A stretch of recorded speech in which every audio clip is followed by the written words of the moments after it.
بستی جام گاؤں کے غیور مسلمانوں، دینی بھائیوں، پیارے بچوں، پردہ نشین عزت دار ماں اور بہنوں،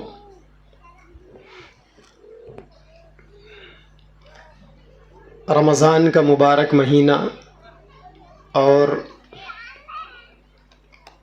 اخیر کے 10 دنوں کے یہ ایام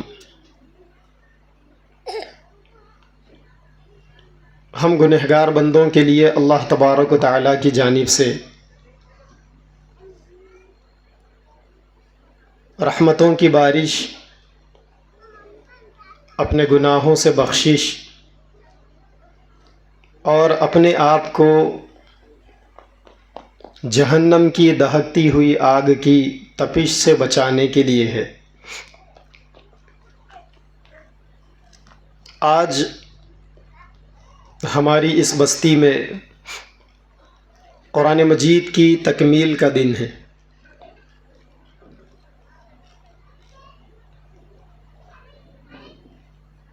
اس مہینے کے 2 حصے گزر چکے ہیں اور پچھلے 20-22 تراویحوں میں یہاں اللہ کا قرآن سنایا گیا اور سنا گیا۔ اس مہینے کو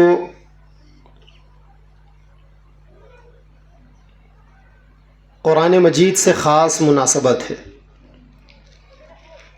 یہ مہینہ قرآن کا مہینہ ہے۔ دنیا میں ہر چیز کو ہم اس چیز کے آدمی سے پہچانتے۔ پارکنگ میں بہت ساری گاڑیاں رکھی ہوئی ہے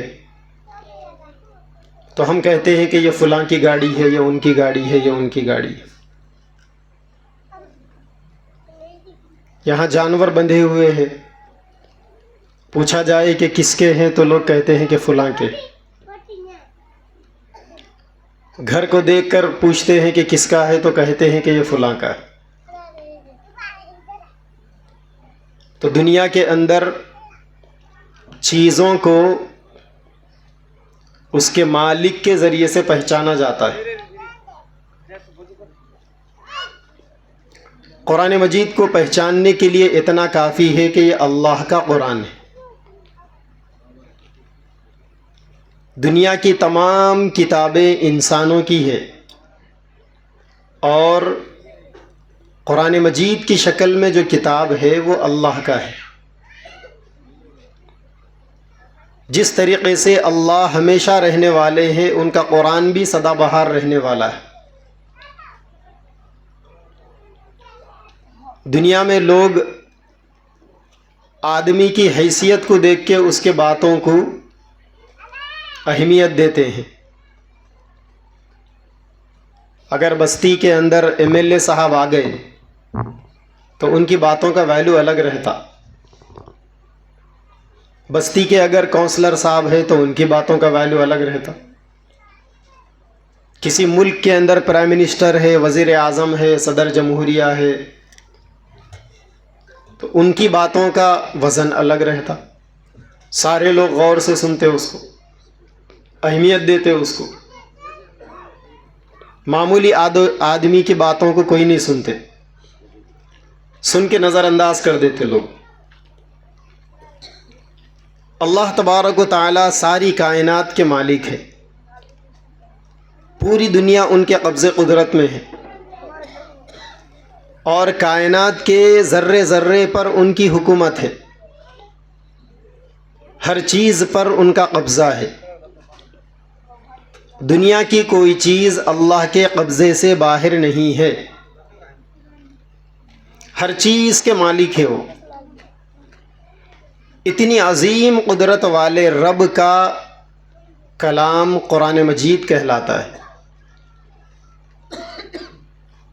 اللہ تعالیٰ اتنی بڑی عظمتوں والے ہیں تو ان کا قرآن بھی ویسا ہی عظمتوں والا ہے۔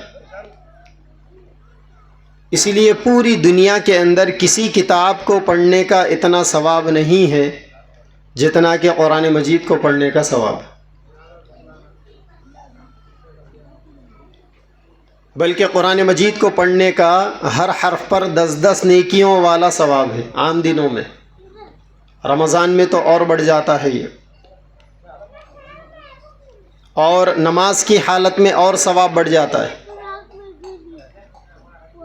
آپ علماء سے پوچھیں گے تو آپ کو بتائیں گے کہ گھر پہ نماز پڑھنے کا ثواب ایک نماز پڑھنے کے برابر ہے،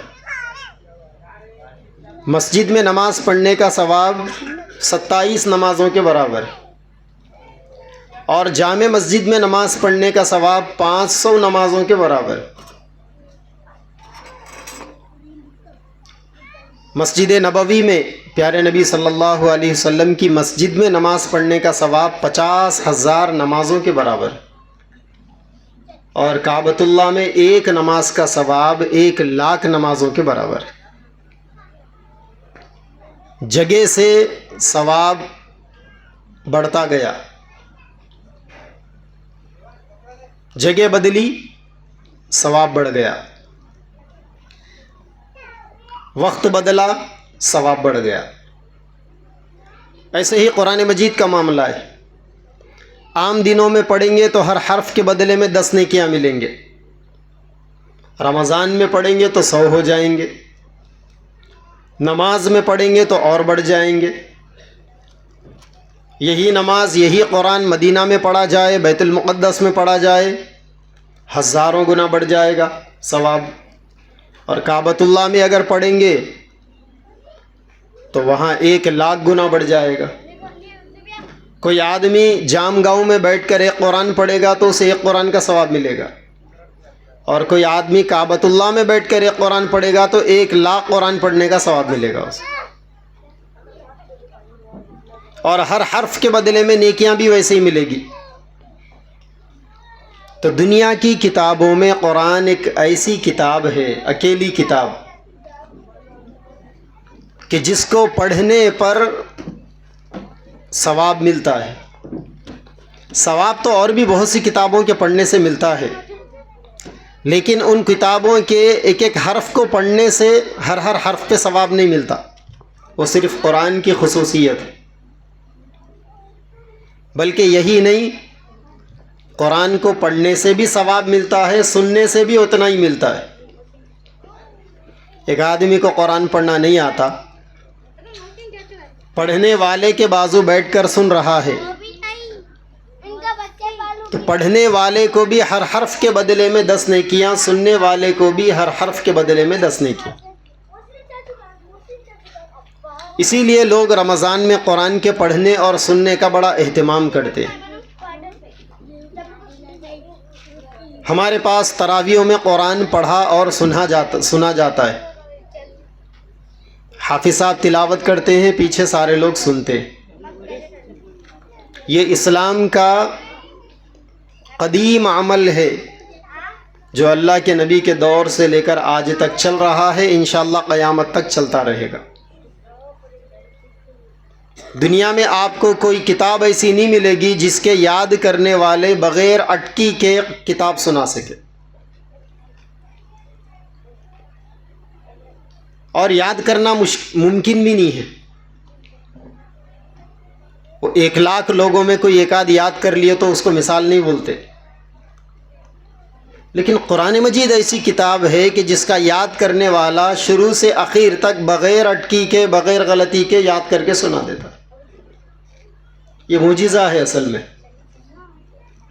معجزے کا مطلب جو دوسرے نہیں کر سکتے، اللہ کی قدرت اس کو کر کے بتا دیتی۔ مفتی صاحب کا شاگرد چند مہینے پہلے دیکھے نا آپ لوگ، کوبیر کی جامع مسجد میں، دنگ ہے لوگوں کی عقل،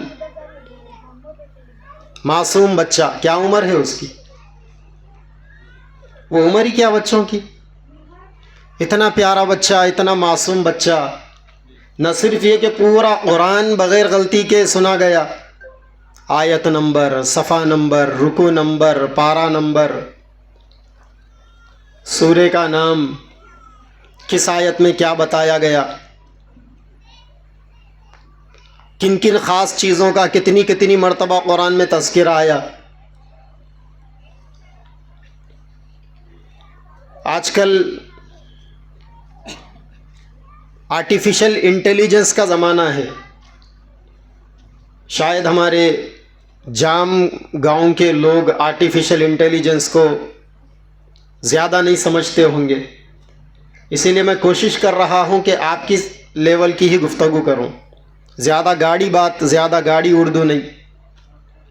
آرٹیفیشل انٹیلیجنس کا مطلب، چیٹ جی ٹی پی کا مطلب آپ ایک نام مار دیے تو ساری چیزیں آ جاتی. میں تو مار کے نہیں دیکھا، لیکن میں پورے کانفیڈنس کے ساتھ، یقین کے ساتھ کہہ سکتا ہوں کہ وہ معصوم بچہ جتنا کچھ سنایا نا ایک دن میں، وہ چیٹ جی ٹی پی پہ 10 سوالات لکھ کے ڈالے تو بھی اتنے جواب ایک ساتھ نہیں دے سکتا ہوں. تو یہ قرآن کی خوبی ہے جو اللہ تبارک و تعالیٰ بندوں کے سینوں میں محفوظ کر دیتے ہیں. اسی لیے سیدنا امام اعظم ابو حنیفہ رحمۃ اللہ علیہ سے لوگوں نے پوچھا تھا کہ ہم اللہ والوں کو کہاں ڈھونڈیں. بہت سارے لوگوں کے دل میں خواہش ہوتی نا اللہ والوں سے ملنے کی، تو کسی کے دل میں خواہش آ گئی تھی ہوگی تو انہوں نے حضرت امام صاحب سے سوال کیا کہ ہم اللہ والوں کو کہاں ڈھونڈیں. تو امام ابو حنیفہ رحمۃ اللہ نے فرمایا کہ اللہ والوں کو حافظوں میں ڈھونڈو جو قرآن کے حافظ ہیں. تو پوچھنے والا بھی تھوڑا اینٹک دماغ کا تھا شاید، کیونکہ ہم لوگ بھی اللہ والا اس کو نہیں سمجھتے جو کرامتیں نہیں دکھاتا. ہمارے پاس اگر کوئی آدمی کرامت دکھایا، انہونی کام بتا دیا تو ہم اس کو بڑا اللہ والا سمجھتے. اسی لیے بہت سارے لوگ جادوگروں کو، عاملوں کو اللہ والا سمجھ کے بیٹھے ہوئے، جو دین پر عمل نہیں کرتے، شریعت پر عمل نہیں کرتے، نمازوں کا اہتمام نہیں کرتے، شرعی پردے پر نہیں چلتے، مگر نئی نئی چیزیں کر کے بتاتے تو ہمارے لوگ ارے کتنے اللہ والے ہیں، دیکھو حضرت ایسا کر دیے. دھوکہ کھا جاتے لوگ. تو آدمی اللہ والا اس کو سمجھتا ہے جو نئے نئے چیز کر کے بتائے. تو وہ بندہ بھی ویسے دماغ کا تھا شاید. تو اس نے سیدنا امام ابو حنیفہ رحمۃ اللہ علیہ سے یہ سوال کیا کہ حضرت آپ نے تو کہا کہ اللہ والوں کو حافظوں میں تلاش کرو، مگر یہ حافظوں کے پاس کرامت نہیں ہوتی نا. تو امام ابو حنیفہ رحمۃ اللہ علیہ نے فرمایا کرامت دیکھ کر اللہ والے ہونے کا فیصلہ کرتے ہو؟ اگر حافظ اللہ والا نہیں ہو سکتا تو دنیا میں کوئی اللہ والا نہیں ہو سکتا. جو لوگ حافظ قرآن ہوتے ہیں، جن کے سینوں میں اللہ کا کلام ہوتا ہے، وہ اللہ والے سینے والے ہوتے ہیں. وہ لوگ اللہ تبارک و تعالیٰ ان کے سینوں کے اندر اپنا کلام رکھے ہوتے ہیں. اسی لیے اللہ تبارک و تعالیٰ ان کا اعزاز بھی فرماتے ہیں. اللہ تعالیٰ کے 99 نام ہیں، سب جانتے ہیں، اور بھی نام ہیں اس کے علاوہ. قرآن میں ہے وَلِلَّهِ الْأَسْمَاءُ الْحُسْنَى، اللہ تعالیٰ کے اچھے اچھے نام ہیں. فَادْعُوهُ بِهَا، ان ناموں سے اللہ کو پکارنا چاہیے، دعا مانگنا چاہیے. اللہ تعالیٰ کے پورے ناموں میں 2 نام ایسے ہیں جو ایمان والوں کے ساتھ بھی استعمال ہوتے ہیں. اور بھی نام ہیں لیکن وہ تفصیل ہے اس کو سمجھانے کے لیے، لہٰذا ان ناموں کو ادھر نہیں جوڑا جا سکتا تو اس کو بازو میں رکھ رہا ہوں. اللہ تعالیٰ کے پورے ناموں میں 2 نام ایسے ہیں جو بندوں کے لیے استعمال ہوتے ہیں. اللہ کا ایک نام مومن ہے، ایمان والا. یہی نام بندوں کے لیے بھی استعمال ہوتا ہے. ہم سب مومن ہیں، کلمہ پڑھنے والا مومن، اللہ بھی مومن، مگر انہوں مومن الگ ہے، ہم مومن الگ. اور اللہ تعالیٰ کا دوسرا نام ہے جو اللہ سے ہٹ کر دوسروں کے لیے استعمال ہوتا ہے، اور وہ بہت خاص ہے، اور وہ ہے حافظ. حافظ اللہ کا نام ہے. اور یہ نام اللہ تعالیٰ اپنے بندوں میں ان کو دیتے ہیں جن کے سینے میں قرآن محفوظ ہوتا ہے. آپ ہر کسی کو مومن تو بول سکتے ہیں، کلمہ پڑھنے والے کو، مگر ہر کسی کو آپ حافظ نہیں بول سکتے. حافظ قرآن کا مطلب قرآن کی حفاظت کرنے والا، وہ اللہ کا نام ہے. وہ اور بندوں میں جو حافظ قرآن ہوتا ہے اس کے سینے میں قرآن محفوظ ہوتا ہے، جیسا ہم چیزوں کو فریجوں میں محفوظ کر کر رکھتے ہیں۔ قربانی کا گوشت اب تک فریج میں رکھا ہوا ہے، محفوظ ہے۔ سال ہا سال سے لوگ عمرے پر جاتے ہیں، حج پر جاتے ہیں، وہاں کے بابرکت کھجور لاتے ہیں نبی کے شہر کے، سال ہا سال تک گھر میں فریج میں رکھ کر کھاتے ہیں، چیز محفوظ ہے۔ آپ کے ایسے اس قسم کی بستیوں میں لوگ موسم میں شہد نکال کر لاتے ہیں، مرتبان میں رکھتے ہیں، سال ہا سال رکھتے ہیں، اس چیز محفوظ ہوتی ہے۔ تو حافظ قرآن کے سینے میں قرآن محفوظ رہتا ہے۔ اسی لیے جب ہندوستان کی جنگ آزادی چل رہی تھی 1757 میں سب سے پہلے انگریزوں کے خلاف جنگ شروع ہوئی تھی، 1757 میں۔ اس کے بعد 1857 میں وہ غدر کی جنگ بول کر ایک جنگ بہت مشہور ہوئی، انگریزوں نے اس کو غداری کا نام دیا، حالانکہ وہ آزادی کی جنگ تھی۔ ہم اس کو غدر کی جنگ نہیں بولتے، ہم تو اس کو آزادی کی جنگ بولتے۔ اس کے بعد 1947 میں غدر کی جنگ کے 90 سال کے بعد ملک آزاد ہوا۔ تو ملک کی آزادی کے 190 سال پہلے سب سے پہلے مسلمان نے انگریزوں کے خلاف ہندوستان کو آزاد کرانے کے لیے اپنی جان دی۔ ان کا نام تھا نواب سراج الدولہ، بنگال کے تھے، وہ مرشید آباد کے۔ ان کے نانا وہاں کے بنگال کے گورنر تھے علی وردی خان۔ نانا کے شہادت کے بعد نواسے وہاں کے نواب بنے تھے، جیسا حیدرآباد کے نواب تھے نظام وغیرہ۔ تو 1757 کی بات ہے یہ۔ 1777 میں ہندوستان کی سرزمین کے سب سے بڑے عالم حضرت شاہ عبدالعزیز محدث دہلوی رحمۃ اللہ علیہ نے انگریزوں کے خلاف سب سے پہلے جہاد کا فتویٰ دیا 1772 میں، 1772 میں سب سے پہلے، اور 1883 میں آل انڈیا کانگریس پارٹی بنی۔ تو آل انڈیا کانگریس پارٹی کے بننے سے 110 سال پہلے حضرت فتویٰ دے دیے تھے۔ ذرا غور سے سننے کی بات۔ تو 1772 میں جب شاہ عبدالعزیز محدث دہلوی رحمۃ اللہ علیہ نے فتویٰ دیا، اور ان کے فتوے کے نتیجے میں پورے ملک کے مختلف علاقوں میں انگریزوں کے خلاف جنگ شروع ہوئی۔ اس کے بعد ٹیپو سلطان شہید رحمۃ اللہ علیہ شہید ہوئے 1799 میں، یعنی آج سے 226 سال پہلے۔ 1803 کے اندر برٹش پارلیمنٹ میں، وہاں کی پارلیمنٹ کا نام ہے دارالعوام، وہاں پر انگریزوں نے مشورہ کیا کہ ہندوستان میں ہم لوگوں کا چپے چپے پر قبضہ ہو چکا تھا، یہ مولویوں کی وجہ سے ڈسٹرب ہو گئی ہماری حکومت، اب کیا کرنا چاہیے؟ تو ان کے مشورے میں یہ بات طے ہوئی کہ مولویوں کو ختم کرو، مدرسوں کو ختم کرو، قرآن کو جلا دو۔ چنانچہ 3 سال کے اندر 14,000 علماء کو ختم کیا گیا۔ صرف ایک دلی شہر میں 1,000 مدرسوں کے اوپر بلڈوزر چلایا گیا۔ اب آپ سوال کر سکتے ہیں کہ وہ زمانے میں بلڈوزر تھا کیا؟ تو آج کے زمانے میں جو بلڈوزر چل رہا ہے، عمارتوں کو زمین کے برابر کر رہا ہے، اس کو سمجھانے کے لیے میں نے یہ کہا، یعنی مدرسوں کو ختم کر دیا گیا، توڑ دیا گیا۔ 1,000 مدرسے خالی دلی شہر میں،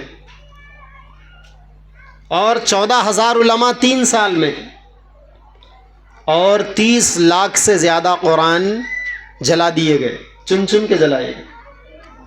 اور مقصد صرف یہ تھا کہ قرآن مٹے گا، علماء مٹیں گے، مدارس ختم ہوں گے، تو ہمارے خلاف میں کوئی کھڑا نہیں ہوگا۔ تو حضرت شاہ عبدالعزیز محدث دہلوی رحمۃ اللہ علیہ کا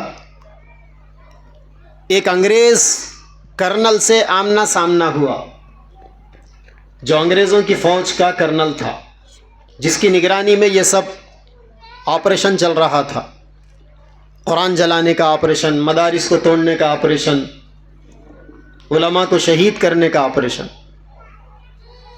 تو اس کا آمنا سامنا ہوا حضرت شاہ عبد العزیز صاحب سے. اس نے مذاق اڑاتے ہوئے حضرت سے کہا کہ اب کیا کرو گے ملا جی، بڑے فتوے دیے پھرتے ہو، ہم نے تمہارے اتنے علماء مار دیے، اتنے قرآن جلا دیے، اتنے مدرسے ختم کر دیے، کب تک تم ہمارا مقابلہ کرو گے؟ تو حضرت شاہ عبد العزیز صاحب نے اس سے کہا کہ کبھی وقت لے کر آنا، اس کا جواب دوں گا، چند گھنٹے لگیں گے. اس نے کہا کہ ابھی دے دو، وقت ہی وقت ہے.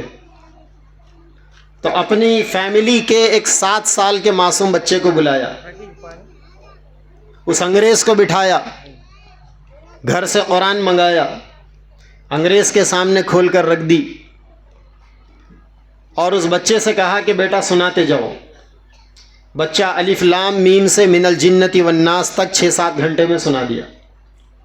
شاہ عبد العزیز صاحب نے اس انگریز سے کہا کہ تم جس قرآن کے جلانے کی بات کر رہے ہو، جن مدارس کے توڑنے کی بات کر رہے ہو، جن علماء کے مٹانے کی بات کر رہے ہو، ہمارے گھروں کے بچوں کے سینے میں یہ قرآن ایسا محفوظ ہے، اس قرآن کو ان کے سینوں سے تم کیسا مٹاؤ گے؟ اس وقت اس انگریز نے بھی یہ کہا، کرنل نے بھی، کہ یہ امپاسبل ہے، یعنی لوگوں کے سینوں سے قرآن کو مٹانا ممکن نہیں. تو میرے بھائیوں، پیاری بہنوں، یہ اللہ کا قرآن ہے، اور یہ قرآن کی برکت ہے جو سینوں میں جا کر جگہ پکڑ لیتا ہے. اور جن سینوں میں قرآن ہوتا ہے نا، اللہ کے نبی صلی اللہ علیہ وسلم نے کیا فرمایا؟ لیس فی جوفہ شیء من القرآن کالبیت الخراب، ان الذی لیس فی جوفہ شیء من القرآن کالبیت الخراب. جن کے پیٹ میں، یعنی جن کے سینے میں قرآن کا کچھ حصہ یاد نہیں ہے، وہ ویران گھر کے مانند. ویران گھروں میں کون رہنا پسند کرتا ہے؟ ہم جس بستی میں رہتے ہیں، انسانوں کی کسی بھی بستی میں اگر کوئی گھر 8-10 سال ویران رہے، بند پڑا رہے، اور بڑا عالیشان گھر ہو، وہ علاقے کا مشہور گھر ہو، اس کے بعد لوگوں سے کہا جائے کہ بیچنا ہے، تو بہت جلد لوگ خریدنے تیار نہیں ہوتے. اور اگر یہ کہا جائے کہ کرائے پہ دینا ہے تو لوگ تو آتے ہی نہیں، کیونکہ لوگوں کا یہ خیال رہتا کہ گھر اگر بند پڑا ہوا ہے تو وہ بھوت بنگلہ بن جاتا، وہاں پر جنات کا، آصف کا، شیاطین کا قبضہ ہو جاتا. لوگ یہ سوچتے، یہ خیال رہتا. ویران گھر کو لوگ پسند نہیں کرتے. تو اللہ کے نبی فرما رہے ہیں کہ جس سینے کے اندر قرآن نہیں ہے، وہ سینہ ویران گھر کے جیسا ہے، اور جس سینے کے اندر قرآن یاد ہے، وہ کیسا ہوگا؟ وہ اللہ تعالیٰ کی نظروں میں، وہ فرشتوں کی نظروں میں محل سے بڑھ کر چھوٹی مثال ہے. وہ اللہ کے نبی صلی اللہ علیہ وسلم لوگوں کی ذہنی سطح کو دیکھ کر مثالیں دیتے تھے، اور اللہ تعالیٰ کی بھی یہی شان ہے. اللہ تعالیٰ چھوٹی چھوٹی مثالوں سے چیزوں کو سمجھاتے ہیں. ان اللہ لا یستحیی ان یضرب مثلا ما بعوضۃ فما فوقہا. مچھر یا مچھر سے چھوٹی مثال دینے سے بھی اللہ نہیں شرماتے، نبی بھی نہیں شرماتے تھے. مثالیں دینے کا مقصد یہ ہوتا تھا کہ باتیں لوگوں کو اچھی طریقے سے سمجھ میں آئے. تو جس سینے کے اندر قرآن ہوتا ہے، وہ سینہ بڑا بابرکت ہوتا ہے. اللہ کے نبی صلی اللہ علیہ وسلم کی ایک حدیث ہے، فضائل قرآن میں شیخ زکریا رحمۃ اللہ علیہ نے اس حدیث کو لکھا. اگر قرآن کو کسی چمڑے کی تھیلی میں بن کر جلایا جائے تو قرآن نہیں جلتا، آگ نہیں جلاتی اس. یہ حدیث ہے. یہ تو شیخ زکریا صاحب رحمۃ اللہ علیہ نے اس کو سمجھاتے ہوئے لکھا کہ جس سینے میں قرآن ہوتا ہے، اللہ تعالیٰ ایسے آدمی کو جہنم میں نہیں جلاتے، کیونکہ قرآن اگر کسی سینے میں آ جائے تو وہ جہنم میں جلنے کے لیے نہیں ہے. وہ تو اللہ تبارک و تعالیٰ کی طرف سے ریسپیکٹ کے لیے ہے، اعزاز کے لیے. اسلام کی تاریخ کے ایک بہت بڑے عالم دین گزرے، اپنے وقت کے بڑے مجاہد. اللہ تبارک و تعالیٰ نے اسلام کے 1400 سالہ تاریخ کے اندر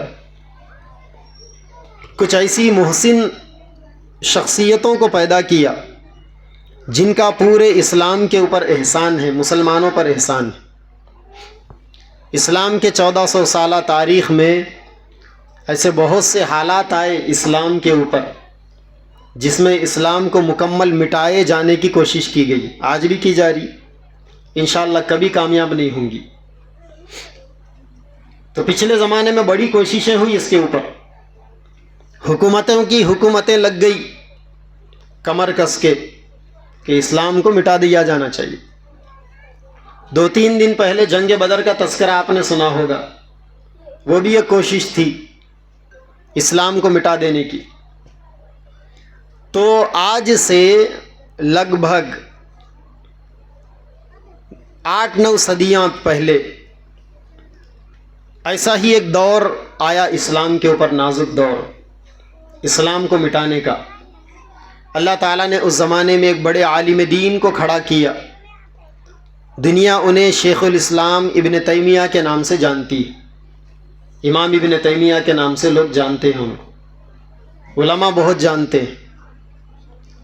تو امام ابن تیمیہ رحمۃ اللہ علیہ اسلام کی حفاظت کے لیے کھڑے ہوئے، ان کو جیل میں ڈال دیا گیا۔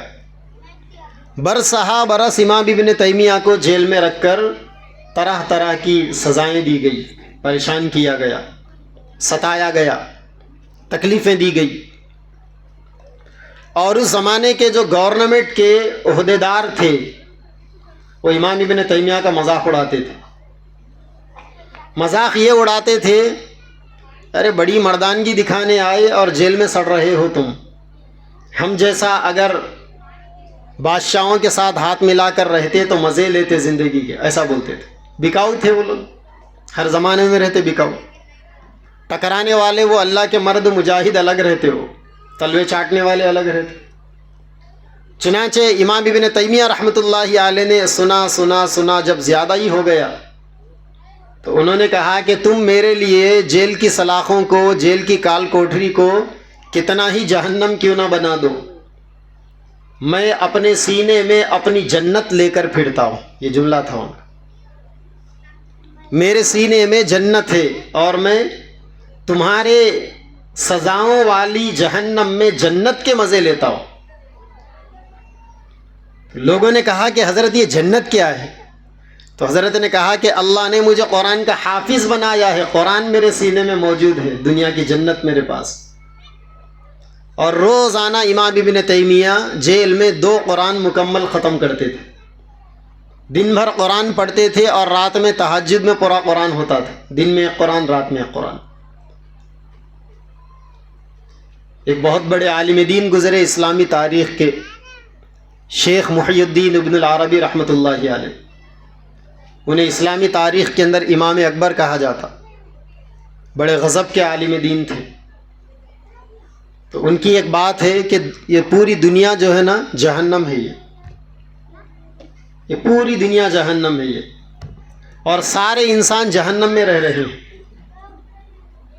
اسی لیے یہاں کوئی انسان خوش نہیں، سب پریشان۔ ہمارے بہت سارے بھولے بھالے بھائی علماء کے پاس جا کر شکایت کرتے ہیں کہ حضرت پریشانیاں زیادہ ہوگی، ذرا آپ دعا کر دو، ہماری عورتیں زیادہ ان چیزوں میں پڑی ہوئی ہیں، پریشانیاں زیادہ ہو گئی، اسی لیے درگاہوں پر زیادہ عورتیں ملیں گی، عاملوں کے پاس زیادہ عورتیں ملیں گی، بہروپیوں کے پاس زیادہ عورتیں ملیں گی۔ عورتوں کا عقیدہ بہت جلدی بگڑ جاتا، کوئی بھی ایسا شعبدہ بازی بتانے والا آ گیا، کوئی بھی بہروپیہ آ گیا تو لوگ جلدی دھوکہ کھا جاتے اور اس کے پاس جاتے، لوگ آؤ دیکھتے نہ تاؤ دیکھتے، دین دیکھتے نہ شریعت دیکھتے۔ ایک سے ایک ڈرامے آج کل یوٹیوب کے اوپر ویڈیوز آ رہے نا، ہر 4 دن میں جو ہے کوئی گروپوں میں ویڈیوز آ جاتے، دین کے نام پہ کیا چل رہا ہے، بے دینی کی حرکتیں، بے دینی کی باتیں، بے دینی کے دھندے، لوگ اسے دینداری سمجھ رہے ہیں، پاگل بنے جا رہے ہیں اس کے پیچھے، اور ہر کسی کو یہی شکایت ہے کہ کام نہیں بن رہے، ہم پریشان ہیں۔ تو بھائی دنیا میں سب پریشان ہیں، کیونکہ یہ دنیا ایک جہنم ہے، دنیا جو ہے جہنم نما ہے، اسی لیے سب کے پیچھے پریشانیاں ہیں۔ یہاں نیک لوگ بھی پریشان ہیں، برے لوگ بھی پریشان ہیں۔ پریشانیاں نیک لوگوں پر بھی آتی. روئے زمین کے سب سے زیادہ نیک کون تھے آپ بتا سکتے؟ ارے بولو نا. دنیا میں سب سے زیادہ نیک کون تھے؟ جواب نہیں ہے جام گاؤں کے ساتھیوں کے پاس. بولو نا, دنیا میں سب سے زیادہ نیک کون؟ ماشاء اللہ, رسول اللہ صلی اللہ علیہ وسلم. ہمارے نبی دنیا میں سب سے زیادہ نیک. پریشانیاں ان کے اوپر نہیں آئی؟ ان کے اوپر بھی پریشانی آئی. ان کی آنکھوں کے سامنے ان کے بیٹیوں کے جنازے اٹھے, پریشانی آئی ان کے اوپر بھی. بلکہ ہمارے اور آپ کے اوپر پریشانیاں ہم سوچ بھی نہیں سکتے, ایسے پریشانیاں آئی ان کے اوپر. ہم تو ابھی بھی اپنے گھروں میں برسہا برس سے مزے سے ہے. ان کو تو اپنا محبوب وطن مکہ چھوڑ کے مدینہ جانا پڑا. ہمیں دین کے لیے کس نے پتھر مارا بتاؤ؟ وہ طائف میں کتنے پتھر کھائے ہمارے لیے. ہمیں دین کے لیے کس نے بھوکا رکھا؟ کس نے ہمارا سوشل بائیکاٹ کیا؟ ان کو 3 سال تک شعب ابی طالب میں سوشل بائیکاٹ کے ذریعے سے رکھا گیا. لمبی تفصیل ہے, حالات ادھر بھی ہے, سب پر حالات آتے ہیں. تو میں یہ سمجھا رہا تھا کہ امام ابن العربی رحمۃ اللہ علیہ کہتے ہیں کہ پوری دنیا جہنم ہے, اور اللہ تعالیٰ نے قرآن میں فرمایا وَاعْتَصِمُوا بِحَبْلِ اللَّهِ جَمِيعًا, سب مل کے اللہ تعالیٰ کی رسی کو پکڑ لو. اس جہنم سے نکل کر جنت میں جانے کے لیے اللہ کی رسی کو پکڑنا ہے, اور وہ اللہ کی رسی قرآن مجید ہے. کیا ہے؟ قرآن مجید. میرے بھائیوں, یہ چند باتیں تھیں قرآن کی عظمت کے بارے میں, قرآن کی حجیت کے بارے میں. ہم اپنی زندگیوں کا جائزہ لے کے ہمارا قرآن سے کیا تعلق ہے. کیا ہم رمضان کے حد تک قرآن سے تعلق رکھتے ہیں, یا سال کے 12 مہینے ہم قرآن سے جڑے ہوئے ہیں؟ اگر ہمارا قرآن سے ہمیشہ کا تعلق ہے تو ہماری زندگی سدا بہار ہے, اور اگر قرآن سے ہمارا تعلق وقتی ہے, رمضان کے حد تک ہے, ایک تراویح کے حد تک ہے, یا کسی ایک محفل میں بیٹھ کر قرآن کو سننے کے حد تک ہے, تو پھر یہ اچھی بات نہیں ہے ہم مسلمانوں کے لیے. علامہ اقبال رحمۃ اللہ علیہ نے وہ شعر کہا تھا نا, صحابہ کو جو عزت ملی تھی وہ قرآن کی وجہ سے ملی تھی, اور مسلمان جو برباد ہو رہا ہے وہ قرآن کو چھوڑ کر برباد ہو رہا ہے. ہماری ہندوستان کی سرزمین کے سب سے بڑے عالم دین, آج سے 100 سال پہلے, 105 سال پہلے ان کا انتقال ہوا. پوری دنیا انہیں شیخ الہند کے نام سے جانتی. پوری اسلامی تاریخ کے اندر حضرت شیخ الہند جیسے لوگ بہت کم پیدا ہوئے. حضرت شیخ الہند رحمۃ اللہ علیہ ایسے عالم تھے, ایسے استاذ تھے جن کے شاگردوں کو اللہ تعالیٰ نے دنیا کے بڑے بڑے لوگوں میں بنایا تھا. تبلیغی جماعت کے جو بانی ہیں حضرت شیخ زکریا رحمۃ اللہ علیہ, وہ بھی حضرت شیخ الہند کے شاگرد تھے. اتنے بڑے آدمی. حضرت مولانا اشرف علی تھانوی رحمۃ اللہ علیہ شیخ الہند کے شاگرد تھے. ہندوستان کو انگریزوں سے آزادی دلانے کا جو موومنٹ چلانے والے تھے, اور انگریزوں کو یہاں سے مار کر بھگانے میں جو سب سے آگے تھے, حضرت مولانا حسین احمد مدنی رحمۃ اللہ علیہ, وہ بھی حضرت شیخ الہند کے شاگرد تھے. اس زمانے کے پوری دنیا کے سب سے بڑے مفتی جو تھے, مفتی کفایت اللہ صاحب, حضرت شیخ الہند کے شاگرد تھے. اس زمانے کے جو سب سے بڑے محدث تھے, جو پچھلے 500 سال میں ان کے جیسا آدمی پیدا نہیں ہوا, علامہ انور شاہ کشمیری رحمۃ اللہ علیہ, وہ بھی حضرت شیخ الہند کے شاگرد تھے. ایک لمبی تفصیل ہے ان کے شاگردوں کی. حضرت شیخ الہند رحمۃ اللہ علیہ کو انگریزوں نے مالٹا کی جیل میں رکھا تھا. مالٹا کی جیل میں کئی سال تھے. مالٹا کی جیل سے واپس آنے کے بعد بس چند مہینوں کے بعد اللہ کو پیارے ہو گئے. انگریزوں نے بڑی سزائیں دی, بڑی تکلیفیں دی ان کو. وہاں پر مالٹا میں -ڈگری ٹیمپریچر ہوتا, سردی اتنی زیادہ ہوتی کہ وہاں پانی جم جاتا. ویسی سردیوں کے دنوں میں انگریز حضرت شیخ الہند کو برف کی سیل پہ لٹا دیتے تھے. کتنی تکلیف ہوتی تھی. ہم لوگ سردیوں کے دنوں میں فجر میں تہجد میں وضو بنانے کے لیے اٹھتے, ٹھنڈا پانی ہوتا تو برداشت نہیں ہوتا ہم لوگوں سے. لیکن ایک بوڑھے آدمی جن کی عمر 70 سال سے زیادہ ہو گئی تھی, ایسے بوڑھے آدمی کو جیل کے اندر یہ تکلیف سے دوچار کیا جانے لگا. پیارے بعد میں پلاؤ چاہیے, سنو اس سے کیا ہے ذرا دلچسپی ختم ہو جاتی ہے لوگوں کی, بعد میں گرم کر کے پلا دو, جزاک اللہ. تو حضرت 70 سال سے زیادہ کی عمر کے تھے, بالکل بوڑھے ہو چکے تھے. مائنس ٹیمپریچر ڈگری, جہاں پانی برف بن جاتا تھا وہاں برف کی سیل پر رات رات بھر انگریز سلا دیتے تھے حضرت, اور بڑے مزے لے لے کر ان کو تکلیف دیتے تھے. اور یہ کہتے تھے کہ محمود الحسن مزہ آ رہا ہے نا؟ تو حضرت کہتے تھے بڑا مزہ آ رہا ہے. انگریز ان سے کہتے تھے ان کو نیچا دکھانے کے لیے, اب تیرے جذبات پورے ٹھنڈے پڑ گئے. کہتے تھے کہ تمہاری برف کے اوپر جذبات اللہ کے نام سے اور قرآن کی برکت سے پہلے سے زیادہ گرم ہو گئے, یہ بولتے تھے. تو حضرت شیخ الہند جب مالٹا کی جیل سے رہا ہو کر واپس آئے, آنے کے بعد پورے ہندوستان کے لیڈر ان کی طرف دیکھنے لگے. ہمارے مسلمانوں کو تاریخ نہیں معلوم, اپنے بڑوں کی تاریخ پڑھنا چاہیے, سننا چاہیے. علماء کو پکڑ کر گزارش کرنا چاہیے کہ ہمیں اپنے بڑوں کی تاریخ سنائیے.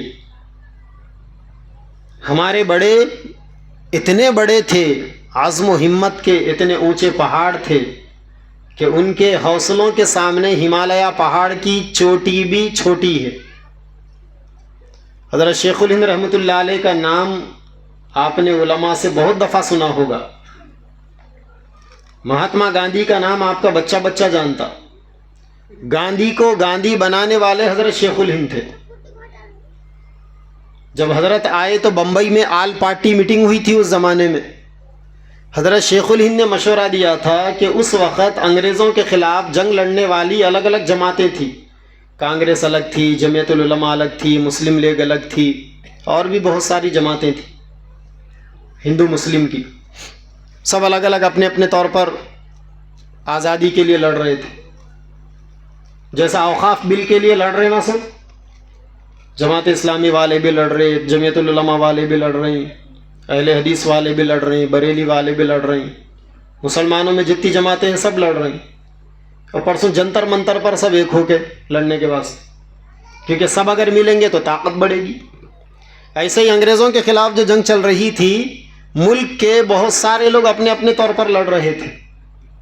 تو حضرت شیخ الہند جب رہا ہو کر آئے 1919 میں, آج سے 126 سال پہلے, تو بمبئی میں حضرت شیخ الہند نے آل پارٹی میٹنگ رکھی. میٹنگ رکھ کر لوگوں کے سامنے کہا کہ بھائی اب الگ الگ لڑنے کا وقت ختم ہو گیا, یہ جتنی جماعتیں ہیں اب سب مل کے لڑیں گے. اب یہ مشورہ ہوا. تو پھر جب پوری جماعتوں کو مل کے لڑنا ہے تو پوری جماعتوں کا ایک لیڈر بھی ہونا, ایک ہی آدمی لیڈر ہونا, سب کو لے کے چلنے والا. تو حضرت شیخ الہند ایک نوجوان بچہ جو جرمنی سے پڑھ کے آیا تھا, جو برٹش کے حالات کو, انگریزوں کی نفسیات کو جانتا تھا, اچھا پڑھا لکھا تھا, ان کے گاندھی تھا اس بچے کا نام. حضرت شیخ الہند نے اس بچے کو کہا کہ تم پوری پارٹیوں کے لیڈر بن جاؤ. اور حضرت شیخ الہند سب کے بڑے تھے تو سب لوگوں نے اس کو مان لیا. جیسا آج حضرت مولانا ارشد مدنی صاحب ہیں, انہی کے حقیقی وارث, عمر میں بھی بڑے, ہر چیز میں بڑے. ہندوستان کے جتنے سیکولر بھائی ہیں, مسلمان نہیں, دیگر برادران وطن میں بھی, سب حضرت کو بڑا مانتے آج بھی. تو یہی مرتبہ ہم نے اپنی آنکھوں سے تو نہیں دیکھا, یہ موجودہ بزرگوں کو ہم دیکھ رہے ہیں. مولانا محمود مدنی صاحب ہے, مولانا ارشد مدنی صاحب. اس دور میں آج سے 1 صدی پہلے حضرت شیخ الہند وہ کتنے بڑے تھے ہوں گے, کیونکہ اس زمانے کے لیڈر بھی تو بہت بڑے تھے, دمدار لوگ تھے. تو سارے لوگوں نے حضرت کے مشورے کو ایکسیپٹ کر کر ایم کے گاندھی کو سب نے اپنا لیڈر مان لیا. تو مولانا عبد الباری فرنگی محلی رحمۃ اللہ علیہ تھے, ایک لکھنؤ کے, انہوں نے اس بیٹھک میں کھڑے ہو کر کہا کہ ایم کے گاندھی تم آج کے بعد ایم کے گاندھی نہیں ہو، تم آج کے بعد مہاتما گاندھی ہو۔ مہاتما کا مطلب سپریم لیڈر، بڑا لیڈر۔ تو تب سے آج تک ان کو مہاتما کہا جاتا ہے۔ تو مسلمانوں کو پتہ تو چلے کہ مہاتما کو مہاتما بنانے والے حضرت شیخ الہند تھے۔ تو حضرت شیخ الہند جب جیل سے رہا ہو کر آئے تو انہوں نے اپنے لوگوں کو جمع کیا، شاگردوں کو جمع کیا، جمع کر کر یہ کہا کہ میں نے مالٹا کی جیل میں 3 سال تک مسلمانوں کی بربادی پر غور کیا کہ مسلمان کیوں برباد ہے، مسلمان کیوں پٹ رہا ہے، مسلمان کیوں مار کھا رہا ہے، ہر دن مسلمان کیوں نقصان اٹھا رہا ہے۔ میں نے 3 سال تک غور کیا۔ اندازہ کریں حضرت شیخ الہند کتنا بڑا دماغ تھے، اتنا بڑا دماغ 3 سال تک چلتا رہا مسلمانوں کے ایک بنیادی بیماری کو سمجھنے کے لیے۔ تو ظاہر بات ہے کہ اس کے بعد ان کے سامنے جو بات آئی ہوگی وہ بات اول اور آخر ہوگی، اس کے علاوہ اور کیا ہو سکتی؟ اتنا بڑا دماغ اور کون لے کے پیدا ہو سکتا تھا؟ آج تک نہیں ہوئے، بہت کم ہوئے۔ سارے جام گاؤں کے بھائیوں سے اور بہنوں سے یہی عرض کرنا ہے کہ موجودہ دور بھی ایسا ہی ہے۔ آج مسلمانوں پر بھی یہی حالات، یہی مسائل کا سامنا، جو اس وقت کے حالات تھے بلکہ اس سے زیادہ سنگین اور خطرناک حالات۔ تو شاید حضرت شیخ الہند نے مسلمانوں کی بربادی کی وجہ کو سمجھنے میں جن چیزوں کو ڈھونڈ کر نکالا وہ چیزیں آج بھی ہمارے کام آئے گی۔ تو حضرت نے کہا کہ میں نے مالٹا کی جیل میں 3 سال غور کیا کہ مسلمانوں کی بربادی کی وجہ کیا ہے، تو مجھے 2 چیزیں سمجھ میں آئی۔ پہلی چیز، مسلمانوں کا قرآن سے رشتہ ختم ہو گیا، یہ ہماری بربادی کی پہلی وجہ۔ اور دوسری چیز، مسلمانوں کا آپس میں اتحاد ختم ہو گیا۔ اور آپ نے یہ تعلیم دی اپنے شاگردوں کو کہ ان 2 چیزوں پر محنت کرو۔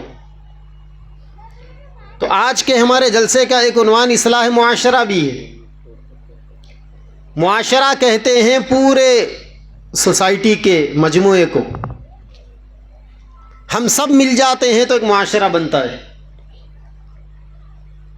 اصلاح معاشرہ کا مطلب ہم سب کی اصلاح والی باتیں، اور جب ہم الگ الگ ہو جاتے ہیں تو افراد بنتے ہیں، فرد بولے تو ایک آدمی کو بولتے۔ معاشرے کا مطلب سارے لوگ مل کر معاشرہ بن جاتا ہے۔ ایک جماعت کو معاشرہ کہتے ہیں، الگ الگ آدمی فرد اور الگ الگ لوگ جو ہے افراد کہلاتے ہیں۔ اکثر ہمارے ساتھی لوگ جماعتوں میں جاتے ہیں تو جماعت میں انفرادی اعمال الگ ہوتے، اجتماعی اعمال الگ ہوتے نا۔ اجتماعی اعمال میں سارے کام چھوڑ کر ساتھی ایک جگہ جمع ہو جاتے، تو جہاں سب ایک جگہ جمع ہو جائے وہ معاشرہ بنتا ہے، اور جہاں سب الگ الگ ہو جائے وہاں پر انفرادی کہلاتے، وہ الگ الگ کہلاتے۔ تو میرے بھائیوں، ہمارے معاشرے کی اصلاح کے لیے ایک بات یہ ضروری ہے کہ ہم میں سے انفرادی طور پر ہر آدمی اپنی تربیت اور اپنی اصلاح کی فکر کرے۔ جب لوگ سدھرتے ہیں تو سدھرے ہوئے لوگوں کو ملا کر ایک معاشرہ سدھرا ہوا کہلاتا ہے۔ ایک آدمی بگڑتا ہے تو پھر پورا معاشرہ بگڑ جاتا ہے۔ آج مسلمانوں میں جھوٹ ایک آدھ آدمی کے اندر نہیں ہے، ہر زبان پہ جھوٹ نظر آتا ہے، تو مجموعی طور پر پورا معاشرہ جھوٹا ہو گیا۔ ہر کوئی دھوکہ دینے والا نظر آتا ہے تو مجموعی طور پر پورا معاشرہ دھوکے باز بن گیا۔ دغا دینے والے معاشرے کی سطح پر نظر آ رہے ہیں، صفائی ستھرائی کا اہتمام نہ کرنے والے معاشرے کی سطح پر، فضول بیٹھ کر وقت پاس کرنے والے معاشرے کی سطح پر ہے۔ اب ہمارے معاشرے میں کوئی ایک آدھ آدمی وقت خراب نہیں کر رہا، ہم میں سے اکثر لوگ اپنی زندگی برباد کر رہے، جبکہ حدیث پاک میں اللہ کے نبی صلی اللہ علیہ وسلم نے فرمایا، روزانہ آسمان سے فرشتے چیخ چلا کر ایک آواز لگاتے ہیں دنیا والوں کے لیے کہ اے نوجوانوں، اپنی جوانیوں کو ضائع مت کرو، برباد مت کرو۔ اور ہمارے معاشرے کے نوجوان سب مل کر اپنی جوانیوں کو برباد کر رہے ہیں، موبائلوں کی چکروں میں، فضول گپ چپ کی چکر میں۔ عورتوں کی بھی وہی حالت ہے. پہلے ہوتا تھا کہ پوری بستی میں کوئی ایک عورت بغیر برقعے کے جاتی تھی. اب آپ کو ایسی ایک بڑی تعداد ملے گی. اس علاقے میں نہیں ہوگی. اس علاقے میں ماشاءاللہ دینی چھاپ کے آثار بڑے گہرے نظر آتے ہیں. لیکن مسلمان صرف جام گاؤں میں تو نہیں رہتے, صرف کوبیر میں بھینسے میں تو نہیں رہتے. مسلمان پوری دنیا میں رہتے ہیں. مجموعی طور پر پورے ہندوستان کی بات کر لو یا پوری دنیا کی بات کر لو, اب مسلمان عورتوں میں پردے کا وہ لحاظ نہیں کیا جانے لگا جو ان کی خوبی تھی. اللہ کے نبی صلی اللہ علیہ وسلم کے بارے میں ایک شاعر نے کہا تھا, عورت کو حیا کی چادر دی اور غازۂ غیرت بھی بخشا. اللہ کے نبی نے عورتوں کو حیا کی چادر دی تھی. جب تک میرے نبی کے جانب سے عورتوں کو حیا کی چادر نہیں ملی تب تک پوری دنیا میں عورتوں کی کوئی عزت نہیں تھی. تھوڑا سا وہ سیرت کی کتابیں نکال کر اللہ کے نبی کے دنیا میں تشریف لانے سے پہلے عورتوں کا کیا حال تھا اس کو پڑھیں گے تو سمجھ میں آئے گا. لیکن جب نبی پاک صلی اللہ علیہ وسلم دنیا میں تشریف لائے تو آپ نے عورتوں کو حیا کی چادر دی. اور عورتوں کو اسلام نے کہا یدنین علیہن من جلابیبہن ذالک ادنی ان یعرفن فلا یؤذین, کہ اپنے پلوں کو ڈھانپ لو. تب سے لے کر صرف مسلمان عورت کے لیے نہیں بلکہ دنیا کی کسی بھی عزت دار عورت کے لیے پردہ ڈھال بن گیا حفاظت کا. آج صرف مسلمان عورتیں پردہ نہیں کرتی, ہمارے برادران وطن میں بہت ساری ہماری ہندو بہنیں بھی پردہ کرتی. ہندوستان کی ریاستوں میں راجستھان چلے جائیے, وہاں عام عورتیں پردہ کرتی ہیں. وہاں پر پلو ڈالتی, یہ الگ بات ہے برقع نہیں پہنتے لیکن پلو ڈال کر جاتے ہیں. اب ہمارے پاس عورتوں کو برقع پہنایا گیا اور برقعے کا رنگ کالا رکھا گیا. بھئی اگر آپ کو گورنمنٹ کے خلاف اسٹرائک کرنا ہے, دھرنا دینا ہے تو کیا پہن کے دھرنا دیتے؟ سفید کپڑے پہن کے. ارے بولو نا, کالا پہن کے, کالے پٹیاں کالے جھنڈے لے کے نکلتے نا. تو کالا رنگ کس چیز کی علامت ہے؟ کالا رنگ کس چیز کی علامت ہے؟ کالا رنگ غصے کے اظہار کی علامت ہے. غصے کو دکھانے کے لیے کالا رنگ استعمال کیا جاتا, ناراضگی کو بتانے کے لیے کالا رنگ استعمال کیا جاتا. اور کعبۃ اللہ کے کالے کپڑے کو چھوڑ کر پوری دنیا میں کالا رنگ نحوست کی علامت سمجھا جاتا. یعنی چیزیں اگر اچھی ہو تو آدمی کا دیکھنے کا من کرتا ہے, اور کالا رنگ ایسا ہے کہ اس کو کوئی دیکھنا نہیں چاہتے. دیکھنا چاہتے کیا؟ اسی لیے ہماری بہنوں کو, ہماری بچیوں کو, ہماری عورتوں کو کوئی نہ دیکھے, اس لیے ان کو برقع پہنایا گیا تھا کالا, تاکہ کوئی نہ دیکھے انہیں. اور ہماری بچیاں نگاہوں کے ہوس پرست بھیڑیوں سے محفوظ رہ کر گھر کے باہر جا کر اپنا کام کر کر واپس آ جائے, اس لیے کالا برقع پہنائے تھے. لیکن اب کالا برقع بھی ماڈلنگ زدہ ہو گیا, برقعے ٹائٹ ہو گئے. اب فیس نوز پیس کیا بولتے ہیں اس کو, نوز پیس کیا بولتے نہیں معلوم.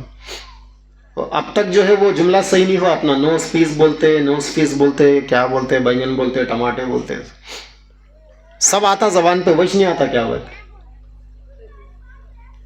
اب ہماری بچیوں کے جو نوز پیس لگ رہی اس پہ ماشاءاللہ لکھ کے, بسم اللہ لکھ کے, الحمدللہ لکھ کے, نہیں دیکھنے والا بھی دیکھ رہا وہاں پر اور جا کے یہیں دیکھ رہا. یہ پردے کے نام پر عورتوں میں بے حیائی کے چلن کو عام کرنے کے لیے ہی ہے. برقعے کیسے ہو گئے؟ رنگ برنگی برقعے ہو گئے, ماڈلنگ کے برقعے کہتے. لوگ عمرے پہ جا کے وہاں سے انڈونیشیا ملیشیا کے برقعے خرید کے لا رہے جن کا رنگ الگ الگ رہتا. اب بچیاں, اب عورتیں وہ برقعے ڈال کے باہر نکل رہی, رنگیلے برقعے. چلے جاؤ شہروں میں, برقعے کی دکانوں پر رنگیلے برقعے بک رہے اور چست برقعے بک رہے, جسم کے اعضاء کو نمایاں کرنے والے. اللہ کے نبی نے فرمایا اس عورت پر لعنت ہے اللہ کی جو کپڑے پہن کر ننگی دکھائی دے. صحابہ بہت بھولے بھالے تھے, کیونکہ مومن بھولا بھالا ہی ہوتا ہے. المومن غر کریم، مومن بھولا بھالا ہوتا ہے. صحابہ بڑے بھولے تھے. صحابہ نے پوچھا یا رسول اللہ کپڑے پہنتے ہیں ننگے پن کو چھپانے، یہ کپڑے پہن کر ننگا رہنا کا کیا مطلب؟ تو اللہ کے نبی نے فرمایا ایسے ٹائٹ کپڑے پہننا جس سے جسم کے اعضاء نمایاں ہو. تو آج کل برقعے ایسے آ گئے کہ جن کی وجہ سے جسم کے اعضاء نمایاں ہے. معاشرے کے بگاڑ کا ایک رخ یہ بھی ہے بے حیائی کا عام ہونا. بے حیائی کا مسلمانوں سے کیا رشتہ، ایمان سے کیا رشتہ؟ اللہ کے نبی نے فرمایا کہ بے حیائی اور ایمان ایک دل میں جمع ہی نہیں ہو سکتے. کوئی بے حیا ہوگا تو مومن نہیں ہو سکتا، کوئی مومن ہے تو بے حیا نہیں ہو سکتا. اور نبی ہمارے حیا والے تھے، صحابہ ہمارے حیا والے تھے. کیا فرماتے ہیں ایک صحابی میرے نبی کے بارے میں، کنواری دوشیزہ جیسا شرمیلی ہوتی تھی ویسا ہمارے نبی شرمیلے ہوتے تھے. کنواری بچیوں کے جیسے شرمیلے ہوتے تھے ہمارے. مومن ہمیشہ شرمیلا ہوتا ہے. تو بات چل رہی ہے عورتوں کی، کیا بات چل رہی ہے عورتوں کی، حیا کی. معاشرے کے بگاڑ، لو ٹراپ بول کر آج کل نوجوان بڑے فکر مند ہیں. بچیاں کدھر جا رہی، سب کو فکر ستائے جا رہی. لیکن ہمارے نوجوانوں کو پکڑ کر پوچھیں کہ پیارے یہ بچیاں ادھر جو جا رہی نا وہ تمہارے خامخواہ کے جہیز کے مطالبے کی وجہ سے جا رہی ادھر. اور ایک بڑی مزیدار بات بتاتا ہوں آپ کو، یہ جو لو ٹراپ کا جو چل رہا، جو بچیاں برقعے والیاں راستہ بھٹک کے کہیں اور چلے جا رہی، اس میں زیادہ تر بچیاں شمالی ہندوستان کی ہے، نارتھ انڈیا کی. زیادہ تر بچیاں شمالی ہندوستان کی ہے، نارتھ انڈیا کی.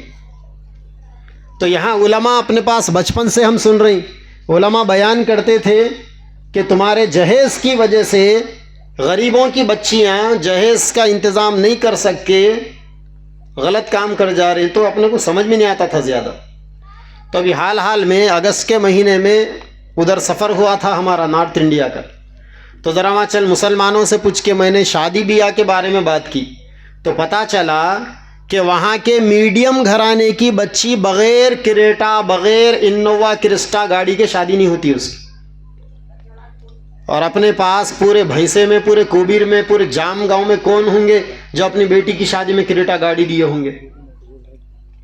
بڑے بڑے کروڑ پتی لوگ بھی ماشاءاللہ اس بڑی نحوست سے بچے ہوئے اپنے پاس. اور وہاں عام علاقے کے جام گاؤں جیسی بستی میں چلے جاؤ، ایک آدھا گاؤں کے لوگ ایسے ملیں گے جہاں کے لوگوں کی فرمائش یہ ہے کہ ہماری بچی کی شادی کریٹا کے بغیر نہیں ہونا. 20, 25, 30, 35 لاکھ کی گاڑیاں دے دیتے اٹھا کے. اب ظاہر بات ہے کہ ہر کوئی انتظام نہیں کر سکتا. تو وہیں پر ایک فیملی سے میرا سامنا ہوا. فیملی میں 6 بچیاں ہیں. بڑی بچی کی عمر 40 پلس، خوبصورت بچیاں ہیں، بغیر لین دین کے کر لے جانے والے کے رشتے آ رہے ہیں. مگر باپ اس وجہ سے شادی نہیں کر رہا کہ بغیر کریٹا کے شادی کرتی ہے بول کے بدنام ہو تم بول کے بچیوں کو بٹھا کے سڑا رہا گھر میں. بڑی بچی 40 سے زیادہ کی ہو گئی، چھوٹی بچی بھی جوان ہے، 6 نمبر کی بچی. تو اب دور کی کیا بات کریں، ہم اپنے علاقے کی بات کریں. ایک طرف یہ مسائل ہے عورتوں میں بڑھنے والی بے دینی کے، دین بیزاری کے، اور دوسری طرف نوجوانوں کی بے راہ روی اپنی جگہ پر. اور یہ دونوں کو ایک لمحے کے لیے باہر رکھو. میں ماں باپ سے مخاطب ہو کر کہوں، ماں باپ اپنی ذمہ داری نبھانے سے پڑھ لو جھاڑ لیے. بڑی معصومیت کے ساتھ آج کا باپ اور آج کی ماں یہ کہتے ہیں کیا کرنا مل صاحب، بچے نہیں سن رہے. بھئی آپ جس کو پیدا کرے وہ نہیں سن رہے تو پھر کون سنیں گے آپ کی؟ اور آج ہی کے معاشرے میں بہت سارے گھرانوں میں بچے سن رہے ہیں، ماں باپ جیسا بول رہے سن رہے ہیں. تو بچوں کے سننے کا تعلق بچپن سے گھر میں اپنائے جانے والے دینی ماحول سے ہوتا ہے. بچوں کی آپ تربیت کس ماحول میں کریں وہ چیزیں معنی رکھتی. جن گھروں میں بچپن سے دینی ماحول ہوتا ہے نا، وہ بچے مکمل فرما برداری کرتے ماں باپ کی، ان میں دینی مزاج آتا، دینی عادتیں آتی ان کے اندر۔ اور آج کل کی مصیبت تو یہ ہے کہ معصوم بچوں کے ہاتھوں میں موبائل پکڑا دے رہے، یعنی بچپن سے ہی ماں اپنی ممتا کے آغوش میں بچوں کو رکھنے تیار نہیں ہے، باپ اپنے بچوں کو وقت دینے تیار نہیں ہے، چھوٹے بچوں کو دجالی آلہ موبائل کے حوالے کر دیا۔ جب بچہ بڑا ہوگا، ماں باپ کو وقت نہیں دے گا، نہیں سنے گا، تو پھر ماں باپ کو شکوہ شکایت کرنے کا کیا حق بنے گا بتائیے؟ اور یہ ہمارے معاشرے کی عمومی بیماری۔ ابھی چند دن پہلے واٹس ایپ کے اوپر ایک ویڈیو وائرل ہوا، ایک معصوم بچہ ہے، ایک ہاتھ میں چاکلیٹ اور دوسرے ہاتھ میں قرآن بچے کے سامنے لیا گیا، اور اس سے پوچھا گیا کہ دونوں میں سے کوئی ایک چیز لو، تو بچہ قرآن کو لے رہا۔ تو جب بچے کی تربیت جس ماحول میں ہوئی ہوگی، اور ایک ویڈیو یہ رمضان میں بہت وائرل ہو رہا انڈونیشیا کا، راستے سے کوئی جاتے جاتے ویڈیو بنائے، ہائی وے ہے ماشاءاللہ، اچھا راستہ ہے، بازو میں لوگوں کے بیٹھنے کی جگہ ہے، جتنے لوگ بیٹھے ہوئے ہیں سب کے ہاتھ میں قرآن ہے، قرآن کی تلاوت کر رہے۔ کیا اچھا ہوتا کہ ہمارے گھروں میں بھی ہمارے بچوں کے لیے قرآن کا ماحول ایسا بن جاتا، اور ہمارے بچے چھوٹے بڑے ہر عمر کے بچے قرآن کے عاشق بن جاتے، قرآن کی تعلیم کا چلن ہوتا۔ ابھی مفتی صاحب فرما رہے تھے میرے پروگراموں کے بارے میں، سفراں چل رہے ہر جگہ، تو ایک جگہ ایک سفر ہوا تھا حال میں، ماشاءاللہ مجمع، وہ ٹاٹا اے سی ہے نا اپنی، وہ جو بلیرو گاڑی ٹھہری ہوئی ہے، اس سے بھی آگے تک بڑی مسجد، اور کھچا کھچ مجمع بھرا ہوا، ادھر یہ لمبی مسجد، ادھر ایسی لمبی مسجد۔ علاقے کے لوگ بولنے لگے کہ پچھلے 10 سال میں پہلی مرتبہ اتنا مجمع جڑا، اور اس دن طوفانی بارش بھی تھی وہاں پر، بارش کے باوجود لوگ آگے، اور 2 ہی دن ہوا تھا میرا وقت لے کے، ماشاءاللہ ہزاروں کی تعداد میں لوگ۔ تو اس مجمع میں میں نے 1.5 گھنٹہ تقریر کرنے کے بعد پورے مجمع سے ایک سوال کیا، جام گاؤں والوں سے بھی ایک سوال کرتا ہوں، برا نہیں ماننا۔ آج کل لوگوں کا مزاج یہ ہو گیا، مول صاحب جو بولنا ہے بول کے جاؤ، کئی الٹے سیدھے سوالاں کر رہے، ایسا بول رہے لوگ۔ تو میں نے وہاں پر ایک سوال کیا تھا کہ بھائی اتنا بڑا مجمع ہے، 1.5 گھنٹہ تم نے مجھ سے کہہ کر نبی کی سیرت کے بارے میں بیان کروایا، مجھے جو ہے سینکڑوں صفحے دیکھنے پڑے، کئی کتابیں کھنگالنے پڑے تمہارے سامنے بیان کا حق ادا کرنے، ٹھیک ہے، نبی کی سیرت ہے نا، تو پورے کھل کے بات ہونی چاہیے نبی کی سیرت کے اوپر۔ تو میں نے کہا کہ آپ نے اتنا لمبا بیان کروا دیا، اب پورے مجمع والے ایمانداری سے بتاؤ کہ کس کس کے گھر میں نبی کی سیرت کی کتاب ہے، ہاتھ اٹھاؤ۔ میں نے سوال کیا، پورے مجمع میں سے ایک آدمی بھی ہاتھ نہیں اٹھایا۔ اس کا مطلب کہنے کو پورے مسلمان، نبی کا کلمہ پڑھنے والے، اور پورے مجمع کے اندر کسی ایک گھر میں اللہ کے نبی کی سیرت کی کتاب نہیں۔ اب ہمارے لیے آئیڈیل کون ہے، نمونہ کون ہے؟ نبی کو ہم کیسے آئیڈیل اور نمونہ مانیں گے؟ نبی کے دین کو اپنی زندگی میں کیسے پیدا کریں گے جبکہ ان کے اوپر لکھی جانے والی کوئی ایک کتاب ہمارے گھر میں موجود ہے؟ یہی سوال ہمارے جام گاؤں کے ان پیارے بھائیوں سے، بہنوں کو تو دیکھ نہیں سکتے اپن۔ آپ سے ایک سوال ہے کہ آپ کے گھروں میں کتنے گھرانے ایسے ہیں، ہاتھ اٹھا کر بتاؤ، جن کے گھروں میں روزانہ سال کے 12 مہینے کم از کم ایک صفحے کے لیے قرآن مجید پڑھا جاتا ہو؟ ہاتھ اٹھائیے۔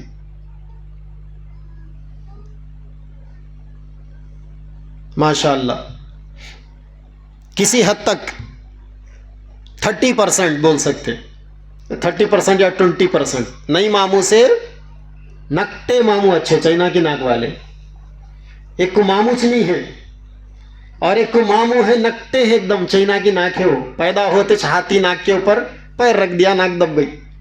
تو ان کو ماموں نہیں ہے اور ان کو نکٹے ماموں ہے، تو یہ نکٹے ماموں اچھے نہیں ہونے سے۔ تو چلو پورا گاؤں ہمارا قرآن سے نہیں جڑا، 20% جڑے، نکٹے ماموں ہے، 100% جڑنے کی ضرورت ہے میرے بھائیوں۔ وعدہ کریں گے انشاءاللہ؟ وہی اس سے بڑی اصلاح اور کیا ہے ہماری، ہم قرآن سے جڑ جائے، اور مفتی صاحب بول رہے تھے نا چھوٹا گاؤں بول کے، چھوٹا گاؤں بہت بڑے لوگوں کا گاؤں ہے یہ نہیں؟ کیسے کیسے ٹائگراں پیدا کرے آپ لوگ چھوٹے گاؤں میں، ماشاء اللہ۔ یہاں سے لے کے حیدرآباد تک علم جو ہے آپ کے جام گاؤں سے نکلی ہوئی ایمانی اور روحانی روشنیوں سے علاقہ جگمگا رہے۔ جب ہمارے کوبیر کے ساتھیاں مجھے بولے کہ ایسا جام گاؤں میں قرآن کی تکمیل کے عنوان سے جلسہ رکھنا چاہ رہے، مولانا اطہر اللہ صاحب آپ کو فون کرو بولے، تو میں بولا کہ کس کے اوپر بیان کرنا پڑتا؟ تو بولے تکمیل قرآن اور اصلاح معاشرہ بول کے جلسے کا عنوان۔ تو میں ذرا قرآن کے اوپر ہی کچھ بولیں گے بول کے دماغ چلا رہا تھا اپنا۔ تو دماغ چلانے میں جو ہے ایک چیز یہ بھی آئی ذہن میں کہ ابھی تو آپ نے سنا امام ابو حنیفہ رحمۃ اللہ علیہ کے بارے میں کہ اللہ والوں کو کہاں تلاش کرو؟ قرآن کے حافظوں میں تلاش کرو۔ امام شافعی رحمۃ اللہ علیہ بھی کہتے تھے کہ حافظ قرآن ہی اللہ والا ہے، حافظ قرآن ہی اللہ والا ہے۔ اور قرآن اتنی بڑی دولت ہے کہ اسلام میں دعا کی بڑی اہمیت ہے، بلکہ ہمارے نبی نے دعا کو عبادتوں کا مغز بتایا۔ کسی بھی پھل میں چھٹا الگ رہتا، گٹلی الگ رہتی، اندر مغز الگ رہتا، اور لوگ کوئی چھٹے نہیں کھاتے، گٹلیاں نہیں کھاتے، مغز کے پیچھے پڑتے۔ ابھی آموں کا سیزن آنے والا ہے، کہیں جاتے جاتے آپ جوس سنٹر دکھا تو جا کے جوس سنٹر والوں کو آم کا جوس دو بولیں گے یا آم کے چھٹے کا جوس دو بولیں گے یا آم کی گٹلی کا جوس دو بولیں گے؟ آپ آم کا جوس چاہیں گے، مغز چاہیے اپنے، چھٹے سے مطلب نہیں ہے اپنے۔ چھٹے تو وہ بکریوں کے واسطے ہے، جانوروں کے لیے، پھینکنے کے لیے۔ تو اللہ کے نبی نے فرمایا کہ دعا عبادت کا مغز ہے، یعنی عبادت کے اندر جو سب سے اچھی چیز ہے وہ دعا ہے۔ اور دوسری طرف ہمارے نبی نے فرمایا کہ جو بندہ قرآن مجید کی تلاوت کی وجہ سے دعا نہیں مانگ سکا، قرآن کی تلاوت میں مصروف تھا، دعا نہیں مانگ سکا، تو اللہ تعالیٰ دعا مانگنے والوں سے زیادہ دیں گے اس کو۔ تو قرآن کی تلاوت کرنے سے دعا مانگنے سے بھی زیادہ بڑی فضیلتیں مل جاتی۔ اور قرآن کی تلاوت کرنے والا اللہ سے بات کرنے والا ہے، اللہ سے بات کر رہا بندہ قرآن پڑھنے والا۔ تو ہمارے اس ملک کے اندر قرآن مجید کی خدمت انجام دینے والے بہت کم علماء مشہور ہیں۔ ویسے تو ہر عالم الحمدللہ قرآن کی خدمت انجام دے رہا، تراویح پڑھانے والے بھی قرآن کی خدمت کر رہے، بچوں کو پڑھانے والے بھی قرآن کی خدمت کر رہے، مدرسہ مکتب پڑھانے والے بھی قرآن کی خدمت کر رہے، درس قرآن دینے والے بھی قرآن کی خدمت کر رہے، قرآن کی کسی ایک آیت کو لے کر بیان کرنے والے بھی قرآن کی خدمت کر رہے، نورانی قاعدہ پڑھانے والا بھی قرآن کی خدمت کر رہا، سب قرآن کی خدمت کر رہے ہیں۔ لیکن بعض لوگ ایسے ہوتے ہیں جن کو اللہ تعالیٰ قرآن کی خدمت کا اعزاز بخشتے ہیں، ان کی پہچان ہی قرآن کی خدمت سے ہوتی۔ حضرت مولانا غلام محمد وستانوی صاحب دامت برکاتہم ہمارے ہندوستان کے بڑے معتبر علماء میں، اللہ والے علماء میں، اور ان علماء میں ہیں جن سے اللہ تعالیٰ نے غیر معمولی کام لیا دین کا، ہزاروں مساجد تعمیر کروائی، سینکڑوں مدارس ان کی نگرانی میں چل رہے ہیں، ہزاروں حفاظ اور علماء ان کے پاس پڑھ کر نکلے۔ آج کل حضرت کی طبیعت خراب ہے، اللہ تعالیٰ حضرت کو صحت عاجلہ مستمرہ دائمہ نصیب فرمائے۔ تو ان کو دنیا خادم القرآن کے نام سے جانتی ہے، قرآن کے خادم۔ خدمت تو انہوں نے دین کے کئی شعبوں کی مگر قرآن کو انہوں نے اوڑھنا بچھنا بنا لیا۔ حضرت محی السنہ شاہ ابرار الحق صاحب رحمۃ اللہ علیہ ہمارے ملک ہندوستان کے آج سے 20 سال پہلے حضرت کا انتقال ہوا تھا 2005 میں۔ اپنی زندگی میں حضرت سے بڑا کوئی آدمی نہیں تھا ہندوستان میں، بڑی اونچی نسبتوں والے، حضرت کو بھی قرآن کی خدمت سے بڑا خاص شغف تھا۔ تو آپ کے یہ چھوٹے گاؤں میں بھی ایک بڑے آدمی ہیں جن کا قرآن سے بہت گہرا تعلق ہے، بارش دیکھتے نہ گرمی دیکھتے نہ سردی دیکھتے نہ کچھ دیکھتے، یہاں سے وہ 10 منٹ کے راستے پر کوبیر ہے، وہاں بیٹھ کے پڑھا رہے. تو چھوٹا گاؤں بولے تو اتنی بڑی بڑی باتیں نکل گئی. کہیں کو چھیڑ لیے میرے کو، پھر چھیڑے تو پیسے لے کے چھیڑنا ہے. تو بہرحال اصلاح معاشرہ کا ایک اہم عنوان یہ ہے ہمارے پیارے بھائیوں، پیاری بہنوں، ہم سب قرآن سے جڑ جائے، قرآن کی تلاوت روزانہ عادت بنا لے اپنی.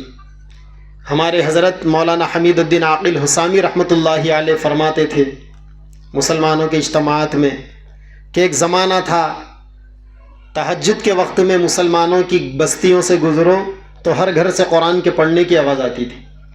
اب وہ ماحول ختم ہو گیا، اور حضرت اپنے مخصوص انداز میں بولتے تھے کہ اب صبح کے وقت فجر کے بعد مسلمانوں کے محلوں سے گزرو تو ایسا لگتا ہے جیسا کسی پرانے قبرستان سے گزر رہے ہیں. کہ اب ہمارے گھروں میں فجر کی نمازیں بھی نہیں ہوتی، کیونکہ مسلمانوں کے گھرانوں میں نائٹ کلچر آ گیا، راتوں میں جگنے کا کلچر آ گیا. ہمیں دوبارہ اس ماحول کو زندہ کرنے کی ضرورت ہے. راتوں میں جلدی سو جانا، تہجد میں اٹھنا، قرآن پڑھنا.